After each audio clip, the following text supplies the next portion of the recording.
I don't ever want to leave. I'm in a tropic club.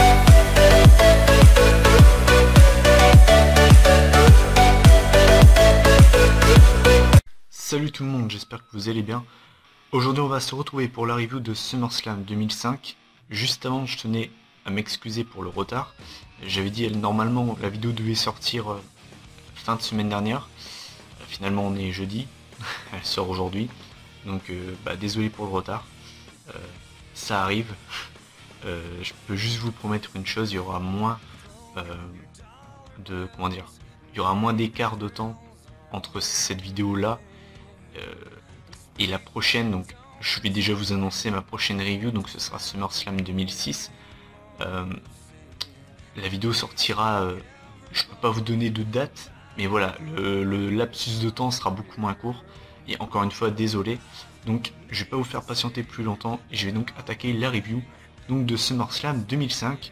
Donc c'était le 21 août 2005, donc au MCI Center de Washington DC, donc la ville de Batista, donc devant 18 640 spectateurs, donc ça en fait une bonne influence. Le thème du pay-per-view c'était donc le thème Caesar, et donc c'était Remedy, donc c'est un bon thème. Je vais certainement vous le mettre en fond sonore dans la vidéo, j'aime plutôt bien. Bref, donc on a perdu assez de temps, on va pouvoir attaquer donc le premier match de la soirée, l'opener. Donc c'était un match pour le championnat des États-Unis, donc le champion Orlando Jordan contre Chris Benoit. L'affiche me donnait plutôt envie, et finalement j'ai été déçu pour la simple et bonne raison que ça a été un squash. Voilà, on peut le dire clairement, ça a été un squash. Le match a duré 25 secondes, donc c'est clairement très court. Je vais vous résumer le match de la meilleure des manières. La cloche sonne, j'ai failli faire le fameux la sonne cloche. Donc la cloche sonne, Chris Benoit envoie une German suplex à Orlando Jordan, enchaîne avec le crippler crossface pour la victoire. Donc voilà, match expéditif de 25 secondes. Je vais pas m'attarder très longtemps sur ce match, juste content du résultat, mais c'est vrai que je m'attendais quand même à mieux, et donc j'ai mis 1 sur 10. Je suis désolé, je peux pas mettre plus que ça, je veux dire le match a duré moins de 30 secondes, vous voulez que je mette quoi comme note? Donc j'ai mis le point de juste pour le crippler crossface et la German suplex, je pouvais pas mettre plus, donc voilà. Donc on va ensuite passer au deuxième match de la soirée. Donc c'était un match où il n'y avait pas de titre en jeu, mais en tout cas une rivalité qui était quand même personnelle et surtout très intense. Donc c'était Edge contre Matt Hardy. Donc la rivalité en fait était très simple. Matt Hardy était en couple avec Lita, et finalement pendant la blessure de Matt Hardy plutôt, Lita était voir ailleurs, donc avec Edge. Donc voilà, c'était une histoire très personnelle, on va dire. Et deuxième match de la soirée, j'ai encore une fois été déçu. Je m'attendais à beaucoup mieux, mais vraiment beaucoup mieux. Donc le match a duré 4 minutes 48. Donc encore une fois, le match n'a pas été très long. Et au-delà de ça, c'était un match, le genre de match que j'aime pas. Donc en fait, pour vous résumer le match de la meilleure des manières, Edge s'en est pris pendant les 5 minutes de match à la tête de Matt Hardy. Donc en fait ça n'a jamais vraiment été un match de catch, ça a plutôt ressemblé à une brawl, plus à une bagarre. Donc en fait Matt Hardy était dans le coin du ring, donc il était sur la deuxième corde en train de mettre des droites sur Edge. Finalement Edge en fait a balancé Matt Hardy, donc en fait je sais plus trop comment il a fait. En fait Matt Hardy s'est pris le poteau du ring en plein dans la face, ensuite il est tombé hors du ring, et c'est là que Matt Hardy a commencé à saigner, et ensuite Edge s'en est pris à la tête de Matt Hardy, s'est acharné sur sa tête comme un enragé pendant tout le reste du match, et finalement l'arbitre a arrêté le match, donc comme ça victoire par forfait donc de Edge. Donc j'ai pas du tout aimé ce match, j'ai vraiment été déçu, je m'attendais à beaucoup mieux, mais vraiment beaucoup mieux. Pour avoir vu le coffret 3 DVD de Edge il n'y a pas trop longtemps de ça, je me rappelle qu'il y avait eu des Matt Hardy Edge qui étaient énormes. Je crois que j'avais vu un Street Fight Arrow qui était vraiment énorme, et ce match là, mon Dieu, qu'est-ce qui fait tâche quoi.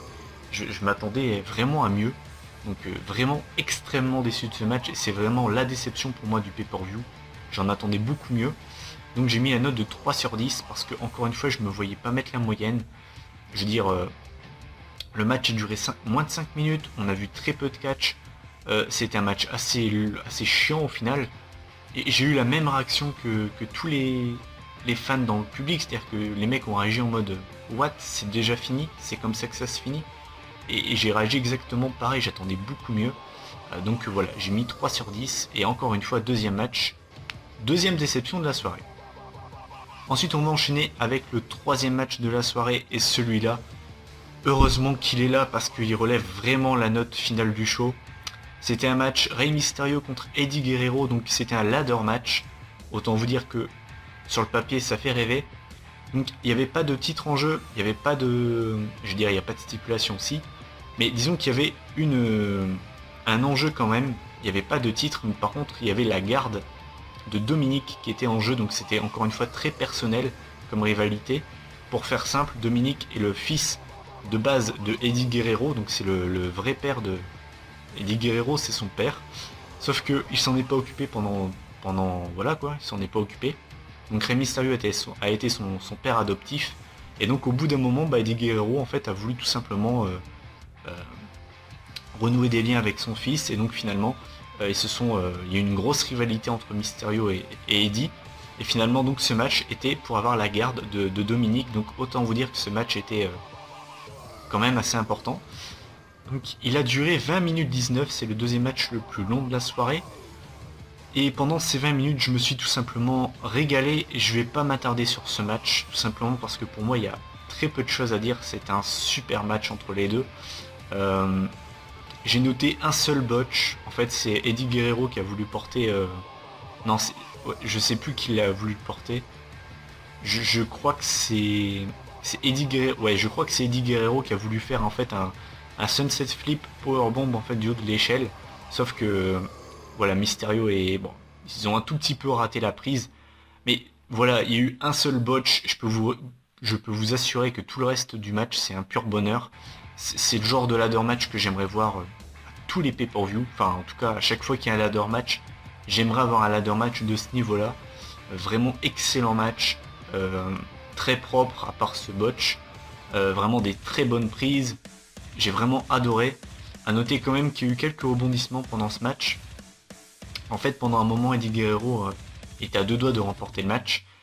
Et donc Dominique, en fait, qui était en ringside, qui était au premier rang, avec une assistante, je sais pas trop comment dire ça, c'est un peu une assistante pour enfants qui accompagnait Dominique, qui a donc sauté la barricade et donc qui a empêché Eddie Guerrero d'aller gagner, donc qui lui a fait perdre du temps. Donc, ce qui a permis à Rey Mysterio de revenir. Et finalement, on a également Vicky Guerrero, donc qui est venu des backstage, qui est arrivé sur le ring, et on peut le dire qu'il a carrément coûté le match à Eddie Guerrero. Donc pareil, encore une fois, Eddie Guerrero était à deux doigts de gagner. En fait, elle l'a poussé, donc il est en haut de l'échelle, elle l'a poussé, donc finalement il tombe. Et finalement ensuite on a Rey Mysterio donc en fait qui monte sur l'échelle, et pendant que Rey Mysterio monte sur l'échelle, on a Vicky Guerrero qui retient Eddie. Donc c'est vrai que c'était un petit peu une fin un petit peu bizarre. Et donc finalement, vous l'aurez compris, Rey Mysterio remporte le match. Et voilà, je vais pas m'attarder très longtemps sur ce match, j'ai vraiment rien à redire, c'est un super match. Je vous le conseille vraiment si vous le trouvez sur Dailymotion. Sur YouTube, à mon avis, il y sera pas, mais sur Dailymotion, il y a de grandes chances qu'il y soit. Si vous le trouvez, franchement, n'hésitez pas 2 secondes à aller le voir. J'ai adoré ce match et c'est pour cette raison que je mets la note de 10 sur 10. Parce que voilà, ça a été vraiment un super match, j'ai rien à redire. Et donc voilà, clairement le match de la soirée. Ensuite on va passer au quatrième match de la soirée, donc c'était un match où la médaille de Kurt Angle était remise en jeu. Celle où qu'il a gagné au JO d'Atlanta en 96. Donc c'était Kurt Angle contre Eugene. Déjà quand j'ai vu sur la carte Kurt Angle, je me suis dit ouais bon c'est normal. Quand j'ai vu son adversaire, je me suis dit sérieusement, Eugene, je veux dire, on est au deuxième plus gros show de l'année, et le mec affronte Eugene, un mec comme Kurt Angle affronte Eugene, c'est une blague. Déjà j'étais assez énervé par rapport à ça, parce que un gars comme Kurt Angle mérite beaucoup mieux que ça, et ça m'étonne pas au final qu'il soit parti un an plus tard de la WWE, parce que vu son booking, enfin voilà quoi. Bref, Donc encore une fois, on a un troisième match à ce moment-là de la carte. On a quand même eu un troisième match sur 4 qui ne dépassait pas les 5 minutes, puisque le match a duré 4 minutes 31, donc encore une fois c'est un match qui a été court. Néanmoins je l'ai un tout petit peu mieux noté que le Edge Matt Hardy, parce qu'il y avait ce côté divertissement en plus, il était moins ennuyant que le Edge Matt Hardy. Donc pour ceux qui ne connaîtraient pas le moveset de Eugene, c'est très simple. C'est un petit peu un catcheur pour ceux qui ne le connaîtraient pas trop. C'est un peu un catcheur qui a une gimmick un peu d'attardé. Il est un petit peu, voilà, il est un petit peu retard. Et en fait, son moveset c'est basé sur tout des prises de grands catcheurs. Donc il a le stunner, le rock bottom, enfin voilà, tout des prises de catcheurs de légende. Donc il a notamment utilisé le Stone Cold Stunner, le rock bottom. Enfin, il a voulu porter également le People's Elbow, il s'est fait contrer. Finalement, Kurt Angle en fait a gagné, donc a gagné le match en enchaînant son Angle Slam et le Ankle Lock. Et donc Eugene a tapé, il a abandonné. Donc je vais pas m'attarder non plus trop longtemps sur ce match, c'est pas un match qu'on va retenir clairement, mais heureusement que Kurt Angle a gagné parce que voilà, enfin je veux dire, voilà quoi, Eugene c'est une blague ce mec, et donc voilà. Ensuite on va passer au prochain match, c'était encore une fois pas un match pour le titre, mais c'était un match qui avait quand même beaucoup plus de gueule puisqu'on avait l'Undertaker face à Randy Orton. Randy Orton qui avait déjà affronté l'Undertaker plus tôt dans l'année, c'était à WrestleMania 21, Taker avait gagné. Et donc le match là a duré 17 minutes 17, ça en fait une bonne durée, surtout qu'il n'y avait pas de titre en jeu, il n'y avait pas de stipulation, donc c'est une très bonne durée. J'ai trouvé que c'était un bon match. Le seul bémol, c'est que Randy Orton pendant un moment s'est en fait acharné sur la jambe de l'Undertaker, ce qui m'a un petit peu saoulé. Enfin, de toute façon, vous le savez maintenant, j'aime pas les matchs comme ça. Donc ça m'a un petit peu saoulé, mais voilà, ça n'a pas été non plus trop chiant, on va dire. Donc c'est passé. Sinon, voilà, c'était vraiment un très bon match. À noter quand même, donc je vais venir à la fin. Donc en fait, on a Randy Orton qui, en fait, pour faire simple, il y a donc un fan qui est rentré sur le ring, qui est venu voir l'Undertaker, tout ça. Finalement, la sécurité l'a évacué. Même Taker l'a un petit peu poussé, quoi. Donc finalement, le fan a été dégagé hors du ring. Enfin, voilà. Et donc, pendant que Taker se retourne, et bien Randy Orton le surprend avec son RKO pour remporter le match. Et finalement, donc, on voit Randy Orton qui ne célèbre pas vraiment ce match, et qui sort directement du ring pour aller vers le fan. Et finalement, le fan, c'était pas un fan basique, puisque le fan avait mis un masque, et c'était en fait Bob Orton. Donc j'ai beaucoup aimé cette fin. Au moins c'est original. Je veux dire, des catcheurs qui ont intervenu, on en a déjà eu. Mais des catcheurs déguisés en fans, il n'y en a pas eu beaucoup, je crois. Il y avait notamment, je crois, également le frère, je crois, de Ted DiBiase qui avait intervenu dans un match en 2009, je sais plus à quel pay-per-view. Mais c'est vrai que, au moins, c'est une fin originale, donc j'ai franchement bien aimé. Mais sinon, voilà, ça restait quand même un bon match. J'essaie de me souvenir si l'Undertaker a résisté à Orton plutôt. Oui, je crois que Orton s'est dégagé du Chuck Slam, c'est tout. Oui, c'est la seule prise qu'a apporté le Taker. Mais finalement, c'était un bon match. Donc j'ai mis une note de 7,5 sur 10. Parce que voilà. Ensuite, on va passer au match pour le championnat de la WWE. Donc c'était The Champ John Cena face à Chris Jericho. Donc pour vous remettre dans le contexte, c'était l'époque où on avait eu la draft. Et donc John Cena de SmackDown en tant que champion avait changé de brand pour arriver à Raw. Et donc c'était notamment pendant le Highlight Reel que Chris Jericho avait découvert que Cena arrivait à Raw. Donc voilà pourquoi les deux étaient un petit peu en rivalité. Donc le match a duré 14 minutes 49, donc c'est une bonne durée encore une fois. Même avis que pour le Taker Orton, j'ai trouvé que c'était vraiment un bon match. C'était pas transcendant, mais je veux dire voilà, c'était un bon match quand même. Le seul bémol que j'ai vraiment à reprocher à ce match au final, c'est la fin que j'ai trouvé vraiment expédiée en fait. Pour vous remettre dans le contexte, John Cena s'est fait dominer pendant tout le match. J'ai envie de vous dire comme souvent, hein, c'est souvent comme ça que les matchs de Cena sont bookés. Donc Jericho a dominé. Donc au bout d'un moment il a porté son Walls of Jericho. Forcément John Cena avec son slogan Never Give Up n'a pas abandonné, il a été chercher les cordes. Et donc presque dans la foulée, on a Cena qui nous sort un FU de nulle part. Donc je me dis, bon, Jericho va quand même se dégager, il va y avoir le match va continuer. Et ben non, donc Jericho perd avec un FU. Donc j'ai vraiment pas aimé la fin, parce que vous allez me dire, ouais mais bon c'est son finisher. C'est certes son finisher, c'est vrai. Mais enfin je veux dire, John Cena n'a presque rien fait du match. Jericho a dominé presque tout le match. Et au final, Jericho perd avec un FU comme ça. Donc c'est vrai que la fin j'ai pas trop aimé, c'est dommage, parce que franchement le match était vraiment bien. Mais c'est vrai que la fin j'ai pas du tout aimé. Donc j'ai encore mis la note de 7,5 sur 10, donc ça en fait une bonne note. Mais c'est vrai que c'est la seule chose que j'ai reproché sur ce match. Mais sinon voilà, ça reste encore une fois un bon match. Ensuite on va passer à l'avant-dernier match de la soirée, donc c'était pour le championnat du monde poids lourd. Donc c'était un no holds barred match, donc un match où tout est permis. Il n'y a pas de règles.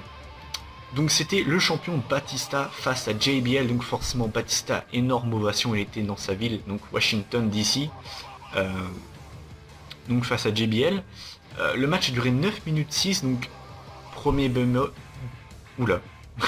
premier bémol pardon, la durée, c'est vrai que 9 minutes pour un match du championnat du monde poids lourd, c'est pas très long quand même. C'est l'un des rares bémols que j'ai reproché à ce match, sinon après, franchement, je veux dire, la stipulation a été quand même plutôt bien respectée. On a les escaliers qui ont servi, on a les chaises, on a un extincteur, on a une ceinture qui a été utilisée pour étrangler son adversaire, ensuite pour le fouetter. Ouh là là, fouetter. Non, c'était pas un match sadomaso. Enfin, je veux dire, franchement, la stipulation a été respectée. Mais c'est vrai que pour moi, le seul reproche que je peux vraiment faire à ce match, c'est la durée. Donc au final, qu'est-ce qui s'est passé dans ce match? JBL a pissé le sang, s'est pris un coup de chaise de Batista, si je me souviens bien. Donc il y a eu du sang pendant ce match.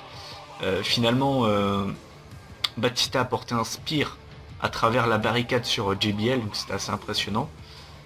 JBL a voulu donc étrangler Batista avec la ceinture. Ensuite Batista a fouetté JBL avec. Il y a également Batista qui s'est relevé du close line from hell. Finalement Batista en fait à la fin du match a porté donc sa Batista bombe. Tout le monde s'attendait à ce qu'il fasse le tomber. Et finalement Batista a regardé l'escalier qui avait été posé juste avant dans le ring. Et donc il relève JBL pour lui porter une deuxième Batista bombe. Ce coup-ci donc sur l'escalier pour remporter le match. Donc résultat qui me fait plaisir bien évidemment, étant fan de Batista. Et match qui était quand même plaisant à voir. Le seul défaut, encore une fois je vais le répéter, pour moi c'est la durée, parce que voilà, il a duré seulement 9 minutes et c'est pas très long quoi. Donc c'est dommage. Mais sinon voilà, ça reste vraiment un bon match avec la stipulation qui est respectée. Donc j'ai mis la note de 7 sur 10, donc ça en fait une bonne note. Et enfin vous allez vous dire, attendez, on a eu les deux matchs pour les titres poids lourds qui ont été défendus. Qu'est-ce que ça peut être le main event? Eh bien le main event c'était deux légendes du catch, donc d'un côté Shawn Michaels et de l'autre Hulk Hogan, donc la légende des années 90 contre la légende des années 80. Le match a duré 21 minutes 24 secondes. Ce match à lui tout seul a été limite aussi long que les deux matchs de championnat poids lourd, ce qui pour moi déjà est une blague. Et même si cette affiche fait vendre, je suis d'accord que Hulk Hogan, Shawn Michaels sur le papier, je vais pas dire que ça fait rêver, mais c'est quand même du lourd.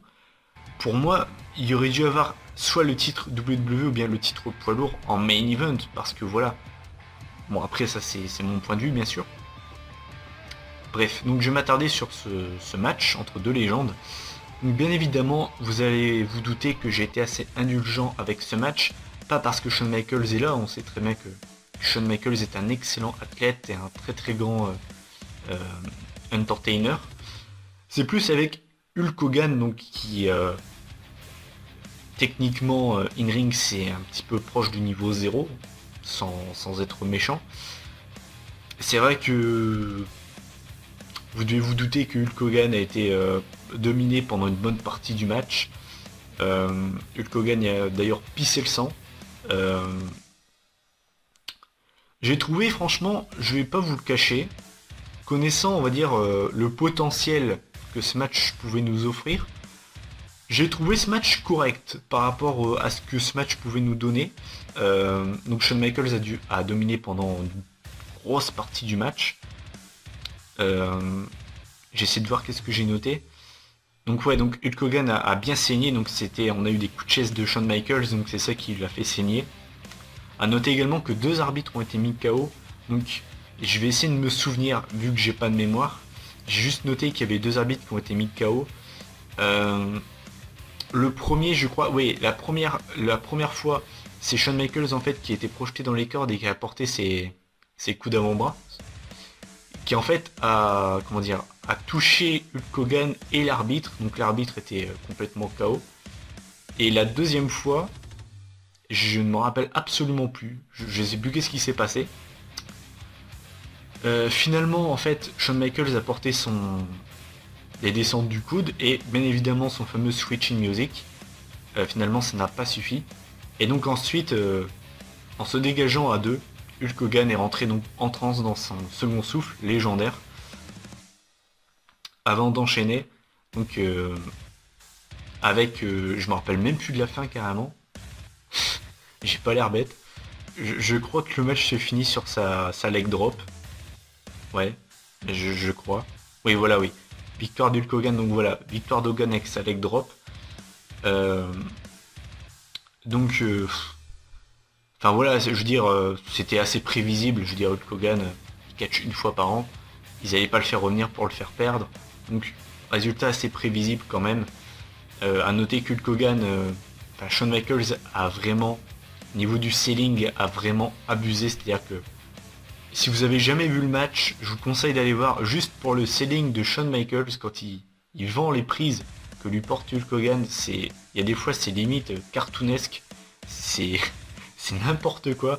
Ne serait-ce qu'un écrasement facial dans le coin du ring, le mec il nous fait une toupie quoi. Enfin le mec il fait une roulade quoi limite. C'est n'importe quoi. Mais bon voilà fallait rendre Hulk Hogan crédible. Mais sinon voilà donc. Au niveau de la note, j'ai mis 6 sur 10 parce que voilà, j'ai été assez indulgent avec ce match. J'ai été assez indulgent, voilà. Enfin, je dirais Hulk Hogan dans le match, faut pas attendre grand chose de ce match. Et on a été divertis quand même. On a essayé de nous mettre un petit peu de suspense, plutôt bien amené je trouve. Donc au final, voilà, je mets la note de 6 sur 10. Je trouve que j'ai été assez gentil avec ce match, donc voilà. Donc au final, ce pay-per-view, quand j'additionne les notes de tous les matchs, j'arrive à une moyenne de 5,75 sur 10. De mémoire, ça doit être le pay-per-view que j'ai le moins bien noté sur ma chaîne. Alors, il y a d'autres pay-per-view que j'ai chroniqués qui étaient vraiment pas bons. Je pense à Judgment Day 2007, sauf qu'à l'époque, je ne notais pas encore les matchs. Je pense que si je dois renoter le pay-per-view, il doit être environ de la même note, voire peut-être même en dessous. Ce qui en fait, comparé au pay-per-view qu'on a d'habitude, ce qui en fait a changé, c'est que là, pour moi, il n'y a pas eu vraiment de... Il y a eu soit du bon, soit du mauvais. Je veux dire, pour moi, dans les mauvais, je vais mettre le match pour le titre US, le Edge Matardi, le Eugene Kurt Angle. Ça fait 3 matchs vraiment pas bons, qui ont vraiment des sales notes. Au niveau des bons matchs, on a Batista JBL, on a Cena Jericho, on a Undertaker Randy Orton, et Eddie Guerrero Rey Mysterio. D'ailleurs, heureusement que ce match-là est dans la carte parce que sinon la moyenne aurait été vraiment catastrophique. Et on a un seul match qui est bon, mais vraiment, enfin, qui est potable, on va dire, c'est le Hulk Hogan Shawn Michaels qui est moyen. Mais sinon, vraiment, c'est vraiment très mitigé comme pay-per-view. Et donc c'est pour ça que la note est de 5,75. Et autant d'habitude, les notes finales du show, enfin des pay-per-view que je note, je suis pas spécialement...